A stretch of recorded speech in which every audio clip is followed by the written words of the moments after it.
Breaking news: in the streets of Moscow, Ukraine will triumph. The visit to Washington last week by Ukrainian President Volodymyr Zelensky marked a new stage in his country's conflict. The battle in the U.S. Congress could end up being the most crucial part of the conflict, given that fighting has stalled on the battlefield and Western support for Kyiv is fading. Ukraine's ability to maintain contact with Russian forces is evident. It remains uncertain whether the president of Ukraine can swiftly and effectively move the political front line in Western capitals to force Russia out of Ukraine. The only three possible outcomes of the conflict in Ukraine are becoming more apparent as the political and diplomatic drama plays out. In the first scenario, Russia would come out on top if Ukraine permanently cedes territory to Moscow as part of a permanent settlement. Second, it's possible that Ukraine will emerge victorious. To do so, they would have to reclaim Crimea, the strategic peninsula that has been Russia's fulcrum since its 2014 occupation. The third and most probable option is that the fighting stops for the time being, and then a political settlement is reached in the future. Russia's attempt to seize Ukraine in its entirety has been successfully repelled by Kyiv's forces for over 600 days, dating back to February 2022. This is in addition to the nearly 3,600 days that Ukrainians have been fighting and dying to repel Putin's forces since 2014. At this point, it appears that Russia will emerge victorious if Kyiv makes final concessions in negotiations, such as requesting peace in the face of stalled Western support and formally relinquishing its claims to the Donbass, Crimea, and other territories captured by Russia. Ukrainians would definitely not like that. The Ukrainian public is strongly committed to keeping fighting Russia, according to a Gallup poll conducted in the summer. Those who are in favor of keeping fighting almost unanimously stated that reclaiming all the territory lost since 2014 is necessary to declare victory. That public opinion makes negotiating extremely challenging for Zelensky. Ordinary Ukrainians do not want their leaders to permanently give up territory that has been fought for dearly by soldiers and the entire population, who have endured 2 years of Russian invasion, missile barrages, city destruction, and worse. It is unclear whether Western leaders truly understand the tenacity of this opinion. There are two viable options for Kyiv to achieve victory, ignoring the complicated and disheartening possibility of ceding territory to Russia. After the political impasse between Washington and Brussels is broken, Ukraine can ask for more aid, and maybe even more sophisticated weaponry, which it can use in a last-ditch effort to seize Crimea. Alternatively, the longer and more realistic course of action would be for Kyiv to seek a ceasefire rather than a war-ending settlement that would involve the loss of territory. This would allow Ukraine to temporarily halt hostilities while still holding onto its legal claims to the land it has lost, with the hope of reclaiming them in the future. For one reason only: those are the sole options. In the end, the streets of Moscow will determine whether Kyiv wins or loses this war. The fundamental character of war remains unchanged, even though enormous resources have been invested in both high-tech and low-tech weaponry, and despite the best efforts of the Ukrainian and Western nations to counter Putin's fantastical vision of a larger Russian world, this is so. To this day, a political question is at the heart of every war, which is fought using deadly force. As my military students affectionately referred to the renowned dead Karl von Clausewitz, other means politics is at the heart of war.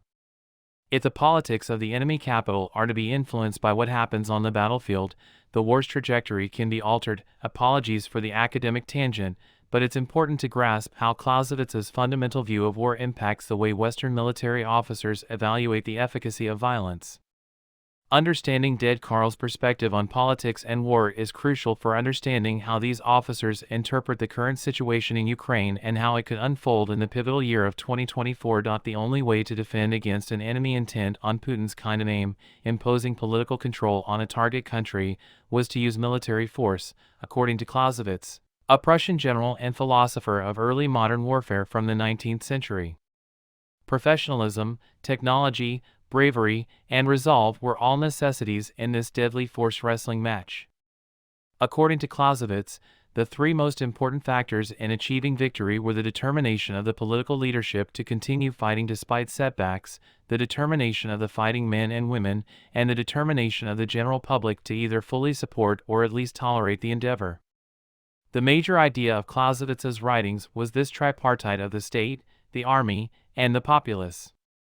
All wars, from those in ancient Rome to those in the bloodlands of Ukraine, have these characteristics. According to professional military education, if one side wants to win, it needs to influence the other's political will and make it reconsider fighting or not. The use of lethal force and economic sanctions must force the enemy to a breaking point, affecting their population or political and military leadership to the point where they consider surrender, a truce, or a negotiated settlement preferable to escalating the conflict. The choice to go to war can be altered through revolutions, coups, or elections. Every social group has some say in the outcome of a war, or even who gets to call the shots. During wartime, combatants also try to remove the enemy's decision-makers. War and politics are inseparable, as Clausewitz noted, and this was reflected in the alleged Russian attempts to assassinate Zelensky and the Allied plots to eliminate Hitler during World War II.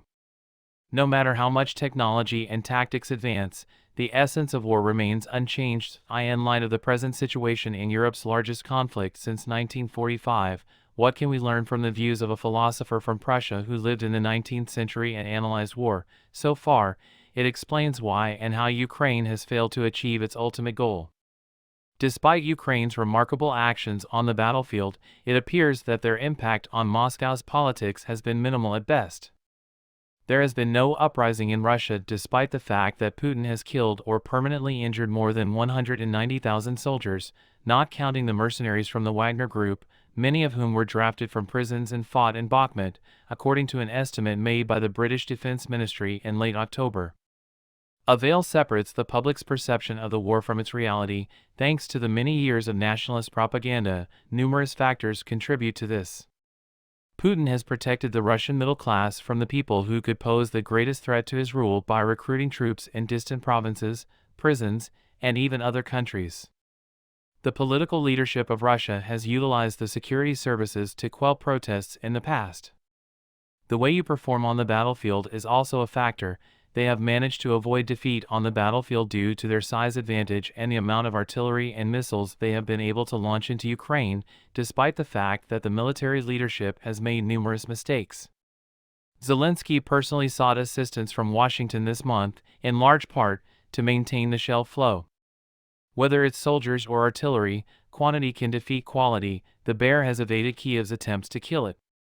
Even outside the Kremlin walls, it has failed to influence Moscow street politics. So far, neither Putin nor his generals nor the general public have been swayed by the war. For that to change, Ukraine will require additional assistance, and the West can provide it by doing three things. It must first comply with the demands made by Ukraine's senior general, Valery Zelensky, in a widely read interview with The Economist. To solve the quantity versus quality dilemma that has plagued his forces since the beginning, Zelensky requested improved military technology. That is what Biden has been requesting from Congress, and Republicans have been putting off a vote on it. Clausewitz elaborates on the difficulty of the situation for the president of Ukraine during the war here. Zelensky must end the political impasse in the West. In addition to the three primary factors that determine the outcome of wars, as outlined by Clausewitz, the will of leaders, soldiers, and populations, Kiev also has to contend with the added challenge of involving American voters and members of Congress in the conflict. If Zelensky wants to completely expel the Russian army from his country in 2024, he better not try during a presidential election year when he doesn't have sway over American politics. There is a long way and a short way for Ukraine to win, depending on the amount of support it receives from the West. A swift and decisive triumph can only be achieved by following this one, challenging as it may be. According to Clausewitz, the only Ukrainian battlefield goal that could influence Putin's status in Russia and swiftly reverse the waning support from the United States and Europe is to retake Crimea. Putin has invested the peninsula with immense symbolic value, and the original reason for the war, which the Kremlin started in 2014, was to seize Crimea. A significant loss in battle might shift the political balance in Moscow. The Ukrainian army is completely drained, and there's a real chance that Kiev won't get the weapons it needs in time, yet, other analysts and I still consider it a distinct possibility.